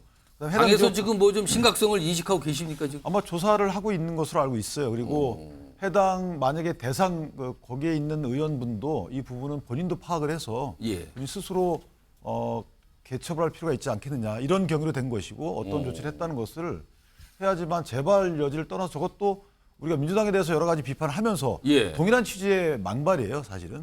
그렇다면 동일한 정도의 조치가 일단 빠르게 진행이 돼야 될 것 같다라는 생각을 합니다. 뭐 여야를 가리지 않고 뭐 이런 얘기들을 이렇게 하십니까? 뭐 깜짝 놀랍니다. 알겠습니다. 자, 그럼 이쯤에서요. 지금 뭐 앞서서 한동훈 장관 얘기도 했고 민주당 얘기도 쭉 했잖아요. 근데 최근에 이른바 한동훈 장관을 향한 막말 논란의 주인공이었죠. 송영길 전 대표. 각 세우고 계신데 송 전 대표 전화로 연결해 보겠습니다. 누구야? 한동훈이야? 나오셨네요. 바로 안녕하십니까. 근데 왜 이렇게 송영길입니다. 깜짝 전화를 잘못 건 것처럼 반응을 하시네요. 예. 자, 송 전 대표님. 예. 송 전 대표님은 요즘에 왜 이렇게 한동훈 장관에게 열을 내시는 건지. 그런데 뭐 열을 내셔도 되로주면 말로 받는 상황 같기도 한데요. 예, 정말 그런 것이 아닙니다. 정말 까마득한 검사, 선후배 사이인데 이렇게 함부로 얘기할 수 있는지 그냥 아주 물병을 던져버리고 싶었습니다. 근데 그 얘기 하셔갖고 오히려 더 마이너스 효과 보신 거 아닙니까? 진행자가 어떻게 편향적으로 질문합니까? 한 장관님, 아니고 송영길 전 대표님. 갑자기 한 장관님이 있어요. 아니 한동훈 장관에게 출판기념회에서 어린 놈 또 물병을 막 던질 듯이 하셨는데 한동훈 장관보다 더 어린 이준석 전 대표하고는 또 깍듯하게 잘 지내는 모습을 보이셨어요. 예, 왜? 아시다시피 아시다시피 이준석 전 대표가 한동훈 장관보다 10살 이상 어립니다. 그런데 정말 무게감 있고 정말 정치를 참 잘합니다. 근데 이 한동훈 장관 경우에는 이게 뭐 국민의힘 법률위원장인지 아니 뭐 일국의 뭐 법무부 장관인지 구별이 되지 않습니다. 그래서 물병을 던지고 싶었습니다. 어떻게 참을 수 없는 이 가벼움을 보여줄 수가 있는지. 한동훈이나 이름만 들으시면 저게 흥분하신 것 같은데. 예. 그런데요. 얼마 전에 한 장관이 송 전 대표께 한마디 한 게 있는데 그게 보니까 20여 년 전 일인데 그걸 콕 집어서 얘기를 했거든요. 그거 영상으로 준비되어 있는데 다시 한번 좀 들어보겠습니다. 송영길 전 민주당 대표 같은 일부 운동권 정치인들이 겉으로 깨끗한 척하면서 NHK 다니고 대우 같은 재벌 뒷돈 받을 때 저는 어떤 정권에서나 재벌과 사회적 강자에 대한 수사를 엄정하게 했다는 말씀 드리겠습니다. 꺼! 화면 꺼! 어제 물병을 화면 던져버리고 싶었어. 껐습니다. 어떻게 검사 선후배를 깍두기 있는 말이야. 알겠습니다. 잠깐 흥분 좀 가라치시고요. 예, 송 전 대표님. 한동훈 장관이 이제 과거 무슨 뭐 NHK 뭐 이런 걸 얘기했는데 혹시 이 얘기 들으셨을 때 이 질문 왜 하는 겁니까? 이상훈의 걔가 물병을 던져버리고 싶었어. 근데 질문을 좀 해야겠어요. 그만하세요. 혹시 당황하신 거 아닙니까? 저 송영길 그런 사람이 아닙니다. 많이 당하겠네. 뭐야? 그럼요. 질문 좀 바꿔보겠습니다. 예. 최근에 인터뷰를 통해서 이제 신당 얘기를 조금씩 하셨는데 그러면서 조국 전 장관은 간접적으로 소통 중이라고 하셨거든요. 근데 정작 조 전 장관은 대표님과 신당 논의한 적이 없다 그랬어요. 소통을 하긴 하신 겁니까? 예, 그거는 제가 조국 장관하고 잘 소통해서 정말 민주당보다 더 혁신적인 정당을 만들 수 있도록 노력하겠습니다. 그러니까 소통을 하셨냐고요, 이미. 앞으로 하면 되잖아요. 물병을 던져버리고 싶어요. 왜 자꾸 당황스럽게 그런 질문 하는 겁니까? 저 송영길 이렇게 화낸 사람 아닙니다. 부드럽고 소프트한 남자입니다. 예. 송 전 대표님. 예, 누구예요? 조국 신당 쪽으로는 못 갈 것 같은데 이준석 신당으로 가실 건가요? 여보세요? 아이씨, 이상한 전화만 오는구만. 끊어버리겠어. 아이고, 뭐 바로 들어가셨네요. 알겠어. 자, 지금까지 이상민 크리에이터였는데요. 수고 많으셨습니다. 이상민 크리에이터. 네, 감사합니다. 네, 아유, 진짜 나오신 것 같으네요. 똑같네요. 예. 아까 헷갈리셨죠? 한 장관. 그렇습니다. 예. 좀 전해드렸습니다. 다음 주제 바로 제목으로 가겠습니다. 자, 기다렸다는 듯 적발하장 북한 이런 제목이 있네요. 어제 우리 당국이 9.19 군사합의 일부 조항에 대한 효력을 정지했죠. 공중정찰 등과 관련된 거를 효력을 정지했는데요. 오늘요, 북한이 단박에 반응이 나왔습니다. 영상으로 확인해 보겠습니다. 대한민국의 정치 군사 깡패 무리들은 조선민주주의인민공화국의 합법적 권리에 대하여 유엔 결의 위반, 불법 행위라고 손창해대면서 극단한 대결 광기를 부리고 있다. 대한민국 것들과의 그 어떤 합의도 인정할 수 없으며 상종 자체를 하지 말아야 한다는 것이 다시금 내린 결론이다. 군사 분계선 지역에 보다 강력한 무력과 신형 군사 장비들을 전진 배치할 것이다. 험악하죠. 저렇게 얘기하면서 9.19 군사합의 아체 다 파기하겠다라고 발표를 해버렸어요. 그러니까 우리는 효력의 일부 요거 정지하겠다라고 했는데 그 반응이 아예 파기입니다. 그냥. 근데 이게 좀 그동안 사실 9.19 군사합의를 수도 없이 어기고 위반한 게 북한 아닙니까? 근데 바로 파기한다 그래요 또. 자, 그러자 오늘 국방부 대변인 그리고 여당에서 나온 어떤 반응들이 있습니다. 들어보시죠. 북한이 국방성 성명을 통해서 사실관계를 호도하고 적반하장의 행태를 보이는 것에 대해서 거듭 엄중히 경고합니다. 어제 설명해드린 바와 같이 15시 이후로 군사합의 이전 수준의 정상적인 군사활동을 실시하고 있습니다. 위성의 발사가 성공적이었고 위성이 궤도에 진입한 것으로 국정원은 파악을 하고 있습니다. 이 발사체의 성공은 러시아의 도움이 있었을 것으로 판단한다는 답변이 있었습니다. 자, 김근식 교수님 전공이 나왔습니다. 전공 문제가 나왔는데 9.19 군사합의 사실 북한이 그동안 숱하게 위반했잖아요. 그리고 그렇죠. 우리도 그걸 문제 삼았는데 이번에 이제 정찰위성 그 발사를 우리는 그 이유를 삼아서 일부 효력 정지했는데 아예 파기한다고 북한이 나왔거든요. 근데 그렇다면 북한은 원래부터 이 9.19 군사합의를 파기하고 싶은 속내가 있었던 겁니까? 사실상 뭐 파기된 상태였습니다. 이미 남과 북 모두. 그러니까 군사 분야 합의서를 지난 2018년 9.19 군사 분야 합의를 해가지고 서로 간에 정찰 금지 구역도 만들고 그다음에 서해상과 동해상에 이른바 사격 금지 구역도 만들어 놓고 또는 야외 기동 훈련 금지 구역도 만들어 놓고 상당히 많은 완충지대를 만들었어요.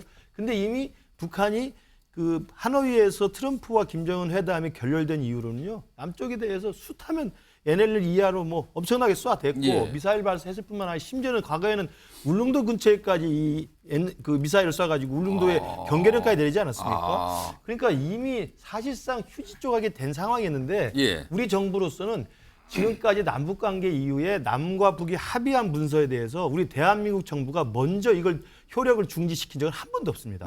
그게 이제 지금까지 우리 대한민국 입장이었는데 이번 같은 경우는 정찰 위성을 또 시험 발사를 강행을 했기 때문에 적어도 9.19 군사 분야 합의 중에서 정찰 금지 구역을 만들었던 요 내용만큼은 다시 원점으로 복귀를 시켜야 되겠다. 왜?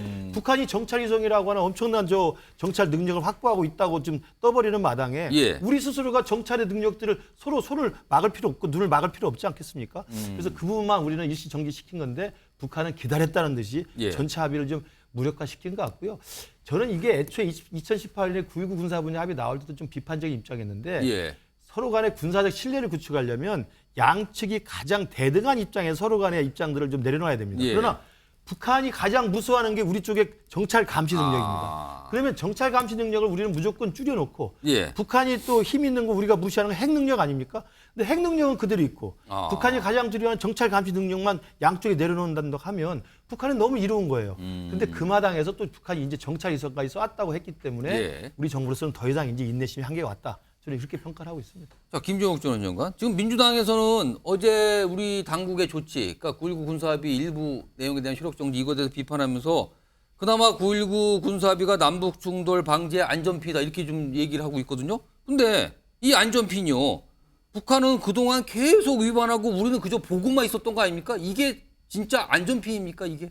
일단 제가 볼 때 이 9.19 합의가 지금 사실상 파기 상태로 가고 있는 부분들은 예. 뭐 북한과 남한과 제가 볼 때 다 둘 간에 다 문제였다는 생각이 들어요. 말씀하신 것처럼 북한이 문재인 정부 때 2회, 윤석열 정부 와서 15회 정도 소위 위반을 한 측면이 있었다고 얘기를 하고 있고 또 윤석열 대통령 같은 경우는 9.19 합의를 파기해야 된다고 주장했던 국회의원을 국방부 장관에 임명을 했고 그다음에 소위 그 이후에 또 김명수라고 하는 예를 들면 합참의장을 임명을 지금 거의 앞두고 있는 상황인데 이제 이분이 주로 해군 출신이란 말이에요. 그러니까 실질적으로 9.19 합의에서 가장 예민한 지역은 NLL 해상경계선에서의 충돌 문제입니다.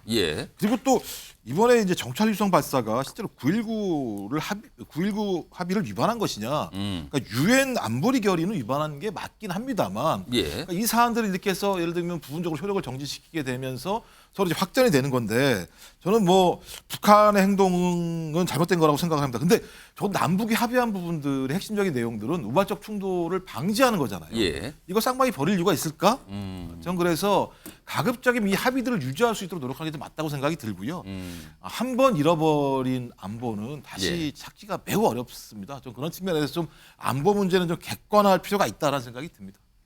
이런 가운데 오늘 국회 국방위원회가 열렸거든요. 여기서 이제 국방장관 출석했고 여야 의원들 질의가 많았는데요. 거기서 나왔던 목소리 좀 들어보겠습니다. 북한이 효력 정지를 빌미로 도발을 감행한다면 즉각 강력히 끝까지 응징할 것입니다. 실질적으로 파기해왔고 오늘은 선언적 파기까지 했습니다. 저는 이럴 거는 따질 필요도 없다고 생각합니다. 국민의 생명과 재산을 있어요, 없어요? 저는 없다고 생각합니다. 이럴 것이 없다? 그 말이 되는 소리냐고. 평화가 깨지면은 한국 경제는 어디로 가요? 무슨 생각이 있습니까, 국방장관은? 군사합의가 깨지면 바로 평화가 깨진다고 하는 말씀은 논리 비약이라는 생각을 제가 하고요. 역시나 고성이 오갔네요. 윤경호 수장님. 근데 우리 정부가 군사합의 일부 조항 효력 정지를 한 거는 북한이 군사위성을 발사했다. 이건데 이거 엄격히 따지면 사실은 유엔 안보리 결의 위반은 맞아요. 근데 이거는 또 9.19 군사합의 위반은 해당이 안 된다는 얘기가 있던데요. 이거는 또.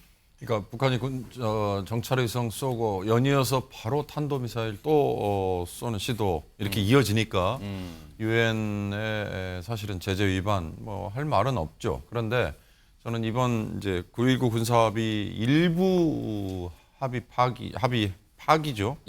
이게 마치 북한이 한 대 때리니까 우리도 맞춰서 한 대 때리는 것처럼 이렇게 가서는 아까 말한 것처럼 잘못하면 더 잃는 게 많을 수 있다. 무슨 얘기냐? 9.19 군사 합의라는 게 여러 큰 차원에서의 합의 분명히 있어요. 근데 그중에 정말 가장 의미를 찾아야 되는 거는 아까 NLL도 얘기하셨지만 육상에서도 육지에서도 접경 지역에서의 우발적인 총격이나 또는 포, 재래식 이 충돌을 그래도 막자. 뭐 연평도 해전 같은 것도 포함되는 아니면 연평도 포격도 포함되는 이런 거죠. 특히 비무장지대를 앞두고 있는 GP나 GOP에서 한때 마치 평화쇼처럼 뭐 철거도 하고 진지도 뭐 해체하고 그랬잖아요. 그런 것들이 그 이후에 가져온 불필요한 희생을 만약에 줄였다면 그다음 또 하나 대북 전단이라고 표현됐던 그것들을 띄웠을 때 그거를 제발 하지 말아주세요라고 얘기했던 분들이 바로 그 접경 지역에 살았던 주민들이잖아요.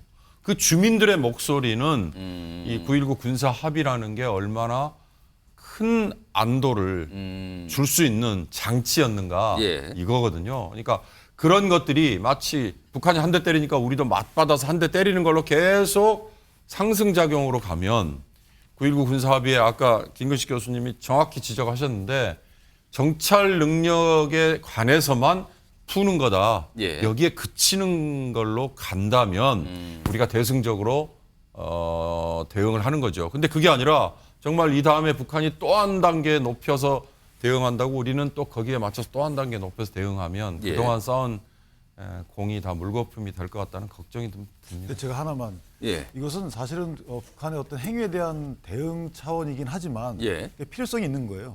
예컨대 감찰할 필요성 때문에 하는 것이지 예. 저것이 상대방의 파괴이기 때문에 우리도 파괴한다는 취지가 아니고 만약에 저걸 효력 정지하지 않고 감시 정찰하게 되면 우리도 위반이 되는 거잖아요. 그러니까 이런 식의 감시 정찰의 필요성에 대응하기 위한 조치인 것이지 저거를 반응의 대응의 반응 이런 식으로 볼 건 저는 아니라는 생각이 들고 또 하나는 감시 정찰은 비공격적인 겁니다. 예. 어찌 보면 비군사적인 걸 수도 있기 때문에 가장 공격적이지 않은 것에 대한 해지라서 예. 저는 저것을 북한을 자극했다라고 보기에는 조금 아직 무리가 있다 이렇게 생각합니다. 근데 결과적으로 오늘 북한이 뭐 전면 파악이다 했으니까 뭐 깨져버렸잖아요, 지금요. 뭐 공중의 제한 이것도 아니고 그냥 다 끝난 거예요, 지금요. 이렇게 돼버렸습니다. 자, 현재 시각이요 보니까 오후 6시 42분, 43분 좀 지나고 있습니다. 여러분은 지금 시사 1타 방송 MBN 뉴스와이드를 보고 계십니다. 자, 이와 관련해서요, 이 정도 좀 쭉 긴 얘기 좀 했고요. 다음은요, 조금 주제 내용이 좀 바뀝니다. 정치권 소식이라기보다는 약간 어떻게 보면은 사회 분야일 수도 있는데, 요 내용이 있는데 어제요, 민주당 내에서 검사 관련해서 뭔가 얘기를 당 회의에서 꺼내놓은 게 있어요. 그 내용 좀 들어보겠습니다. 영화 속 이야기 같은 엄청난 폭로가 있었습니다. 그런데 사위가 고요합니다. 검찰도 조용합니다. 어제의 폭로를 잠깐 요약해서 보여드리는 걸로 제 발언을 대신하도록 하겠습니다. 근데 거기 딱 이종석 검사 와이프가 그냥 자연스럽게 그분 이름을 대버리지 말라고 꼭 잘 가지고 있어야 된다고. 이종석 검사의 그 가족의 요약된 영상을 보니까 완전히 무법천지군요. 버젓이 저런 일을 저지르고도 뻔뻔스럽게 활보하는 것 같습니다. 자, 지금 이종석 검사, 사실은 이재명 대표에 대한 대북 송금 관련 사건에 대해서 수사를 지휘했던 차장검사였거든요. 최근에 이제 수사 배제가 됐는데, 그래서 그런지 이재명 대표가 좀 강하게 얘기하는 모습 같기도 하죠. 그리고요, 지난달에 이 사안과 관련해서 국회에서 이원석 검찰총장이 뭔가 어떤 원칙적인 얘기를 좀 꺼내놓은 게 있습니다. 들어보시죠. 이정섭 수원지검 차장과 관련된 문제입니다. 무겁게 받아들였다라고 제가 이야기를 듣고 있는데 총장님 생각 좀 간단하게 좀 듣고 싶습니다. 어떤 일이 있더라도 검사는 자기 손이 깨끗해야 다른 사람에 대해서 단죄할 수 있다는 생각을 갖고 있습니다. 인척 간에 서로 지금 분쟁 관계에서 나온 주장이기 때문에 저희가 그건 하나하나 사실관계를 정확하게 좀 따져보도록 하겠습니다. 자, 이런 가운데요. 다음 화면 좀 보겠습니다. 검찰이 내일 뭐 참고인 조사를 한다는데 저 제보자예요. 여기 보면 이원석 검찰총장의 예가 있고 강제 수사 착수했고요. 내일 비위 제보자 참고인 조사 예정 이렇게 좀 알려지고 있습니다. 근데요, 윤구찬 변호사, 이종석 검사가 받고 있는 의혹은 뭐가 있습니까 지금? 뭐 굉장히 뭐 보도는 계속 나오고 여러 가지 복잡하던데요. 그러니까 일단 국정감사에서 문제 제기됐던 부분인데요. 예. 첫 번째는 그 본인 처가 쪽 부탁을 받고 범죄 기록을 열람해줬다는 취지의 하나의 혐의가 있는 것이고, 그다음에 기업이 운영하는 리조트에 가서 접대를 받았다. 예. 이런 또 하나 있는 게 이게 또 문제가 사실이라고 그러면 이제 이게 청탁금지법 위반 등이 되겠죠. 또는 뇌물이 될 수도 있는 것이고. 예. 또 하나는 처남의 뭐 특정 혐의에 대해서 이걸 봐주기 수사하도록 압력을 가했다 이런 취지가 하나 있는 것이고. 예. 또는 위장 전입은 이제 본인이 인정을 했어요. 이 부분은 주민등록법 위반이기 때문에 이 부분은 인정을 했던 것이고 실거주지와 주민등록지하고 다른 상황입니다. 근데 본인이 여기서 이 위장 전입 문제 이외에는 다 부인하고 있는 상황이고요. 그다음에 탄핵소추안도 이미 올렸잖아요. 예. 뭐 의결은 안 됐습니다만은. 근데 탄핵소추안 올릴 때 김영민 의원께서 대검에다가 범죄경력조에 흔적이 남거든요. 경제적으로 하면. 그 흔적에 대해서 사실 자료 요청을 해서 그 자료를 붙였어야 되는데 제가 그 소추안을 보니까 다 기사만 있더라고요. 그것도 안 붙였고. 그러니까 자료 요청을 하지 않고 그냥 갖다 붙인 거예요. 근데 어쨌든 검찰이 강제 수사를 하고 있기 때문에 예. 압수수색을 통해서 만약 그런 자료들이 나온다면 거기에 합당한 처벌을 받으면 될 것 같고요. 처남댁이 등장하는 건 뭡니까? 그러니까 이혼 소송 중인가 이혼한 처남댁이 나와서 문제 제기를 한 겁니다. 애당초에 그 문자도 처남댁이 제공한 걸로 이렇게 알고 있어요. 그런데 이재명 대표가 저 처남댁이라는 말씀이 객관적일 수도 있지만 객관적이 아닐 수도 있거든요. 또는 사실일 수도 있지만 사실이 아닐 수도 있어요. 예. 그렇기 때문에 이재명 대표도 본인과 관련된 의혹 제기를 했던 사람들에 대해서 이거 객관적이지 않고 사실이 아니다라는 취지의 주장도 하고 계신 거잖아요. 예. 근데 그 처남댁이라는 분의 말만 듣고 저렇게 또 강한 비판하는 것보다는 차라리 이런 진술, 이런 주장도 있고 하니까 이런 주장을 통해서 명명백백하게 수사를 예. 해달라. 그렇지 않으면 탄핵을 진행하겠다. 이런 취지의 좀 당대표다운 말씀을 하셨어야 되는데 감정을 실어 저렇게 하니까 본인 수사를 총괄했던 사람에 대한 감정 섞인 반응이다라고 또 오해를 할 수 있는 여지가 없지 않아 있다. 저는 그렇게 생각합니다. 검찰도 좀 심각성을 느끼는 걸까요? 압수수색도 있고요. 지금 보면은 참고인 조사까지 한다는 거 보니까 좀 뭔가 움직임이 있는 것 같은데. 애당초에 고발인 조사를 했어요. 그 김의겸 의원실에 보좌관들 고발인 조사를 하고 그다음에 이제 처남댁은 제3자이기 때문에 참고인 조사를 하는 거기 때문에 압수수색물을 분석이 간단했던 것 같아요 보니까 바로 조사를 하는 거 보니까 그렇다면 이미 어느 정도의 사실관계는 그게 뭐 범죄 혐의를 뒷받침하든 하지 않든 어느 정도 드러난 것이 아닌가라는 생각을 합니다. 자 일단 요 사안 뭐 좀 검찰에서 움직이잖아요. 지금 그런데 이제 민주당 내에서는 이거 검찰이 하지 말고 공수처로 옮기세요. 뭐 이런 주장까지 나오는 상황이에요. 좀 지켜봐야 될 문제고요. 그리고요. 이분 우리나라 축구 국가대표 선수 황의조 뭐에 지금 뭐 휘말려 있죠? 지금 상황이 굉장히 뭐 이상한 일들이 벌어지고 있는데 일단 오늘 피해자 쪽 법률 대리인이 뭔가 얘기를 한 게 있어요. 들어보겠습니다. 촬영 모드로 켜서 이렇게 뒀던 그 휴대폰을 우연히 발견할 수 있는 위치에 두었다고 해서 피해자가 이를 인식할 수 있는 것이 아닙니다. 우린 그런 걸 몰카라고 부릅니다. 이는 수사기관에서 암묵적 동의를 운운해온 가해자 스스로 피해자의 동의를 구한 적 없는 일방적 촬영이었음을 이야기하고 있는 대목입니다. 지금 황의조 선수가 축구 국가대표잖아요. 그러니까 이게 뭐 이런 일이 벌어지니까 축구 국가대표 감독이죠. 클린스만 감독. 클린스만 감독도 뭐 경기 끝나고 나면 이런 질문을 받아요. 지금요. 들어보시죠. Yeah, no, Wejo is a fixed plan for us. He's our player, and unless nothing is proven to the case, it's speculations. And I live since 40 years in the football world with speculations and with comments. I may be and probably or whatever. So until there's nothing really concrete, there's no problem for Wejo. He's part of our team. He's a fantastic. 이 사안도 윤기찬 변호사가 설명 좀 해주면 좋겠는데 연일 논란인데. 간단하게 쉽게 이게 무슨 일이고 쟁점이 뭡니까 지금 이게? 그러니까 이게 6월달에 올 6월달에 그 황의조 선수의 옛 여자친구라는 고 주장하는 분이 인스타그램의 계정에 뭐 영상물을 하나 올립니다. 아, 뭘 올린 거예요? 거기다 사생활 황의조 씨의 사생활을 비난하는 글도 올려요. 2개를 올립니다. 그래서 삭제를 했는데 어쨌든 영상물이 그 뒤에 유포가 된 거예요. 돌아다니게. 그 올린 영상물이. 그러니까 황의조 씨가 고발을 했어요. 이게 문제가 있다라고 해서 고발에 수사하다 보니까. 그 영상물을 올린 사람이 황의조 씨의 매니저 역할을 했던 친형수다 이런 또 이런 사실이 드러난 거예요. 그런데 본인은 부인하고 있지만 지금 화면에 있지만 뭐예요? 그럼 여자친구라고 얘기했던 분이 알고 보니까 형수요? 예, 친형수로 드러났어요. 그래서 구속됐다고 그러네요? 구속이 됐습니다. 구속 송치가 됐고 그러면서 이 촬영 대상물 그 촬영물의 사진에 속에 있는 어떤 여성이 이거 난 동의한 적이 없다 또 이렇게 얘기를 한 거예요. 그 영상 그 동의한 게 못한 그 찍는 걸 동의한 적이 없다? 그렇죠. 그러니까 이게 원래 불법 촬영물이라는 게 동의하지 않으면 처벌되는 거거든요. 그렇다 보니까 황의조 씨도 입건이 됐어요. 불법 촬영물. 영상을 불법으로 찍은 거 아니냐라는 또 이유로. 이렇게 지금 진행이 된 상황이기 때문에 이게 불법 촬영물의 유출에 누가 유출했는지에 대해서 혐의를 뒀다가 찍은 방식이 이 촬영 대상물의 그 사람이 이걸 인정했냐 안 했냐, 동의를 했냐 안 했냐의 문제까지 번지다 보니까 황의조 씨가 논란의 중심에 선 거죠. 이게 원래는 유출에 대해서 책임을 묻고자 고발을 했는데 본인이 피해자로 입건이 된 거예요. 촬영 대상자가 이거 내가 동의한 적이 없다라고 얘기를 해버리니까 과연 이 촬영물에 대해서 촬영 대상자의 동의가 있었는지 여부가 이 사건의 핵심 쟁점으로 변하게 된 거죠. 그쪽이 한갈래고 또 이걸 폭로한 쪽 보면 또 뭐 이쪽이 또 한갈래고. 그러니까 이제 폭로하신 분 입장에서 보면 본인은 폭로한 적이 없다. 이것은 해킹당한 것이다라고 주장하고 있고요. 본인 또 해킹을 당했다? 네. 그런데 경찰은 여러 가지 기술적인 측면에서 본인들이 보니까 해킹당할 가능성은 크지 않다라고 현재 입장은 그렇게 갈리고 있습니다. 그리고 마지막으로 배영찬 소장님께 그냥 한 30초 남았는데 이 축구 대표팀 선수잖아요. 근데 이게 품위 유지와 관련해서 또 쟁점이 돼 있더라고요. 이거 어떻게 해야 됩니까, 그럼? 그렇죠. 외국의 유명 선수들도 상당히 이런 스캔들이 많았습니다. 근데 결과 이렇게 되면 뛰어난 실력과는 다르게 대중들, 특히 축구를 좋아하는 예. 그런 팬들에게는 엄청난 충격을 주거든요. 빨리 황의조 선수가 이 부분을 수습해야 됩니다. 왜냐하면 지금 우리가 북중미 월드컵 예선전을 펼치고 하고 있고 있어요, 지금. 성적도 좋거든요. 그리고 예. 황의조 선수도 주공격수입니다. 빨리 이 혐의를 털어내고 만약에 죄가 있다면 그것은 감수해야 될 것이고요. 자기가 스스로 털어내고 또 규명하고 감당해야죠. 알겠습니다. 여러 가지 뭐 생각지도 못한 일들이 좀 있군요.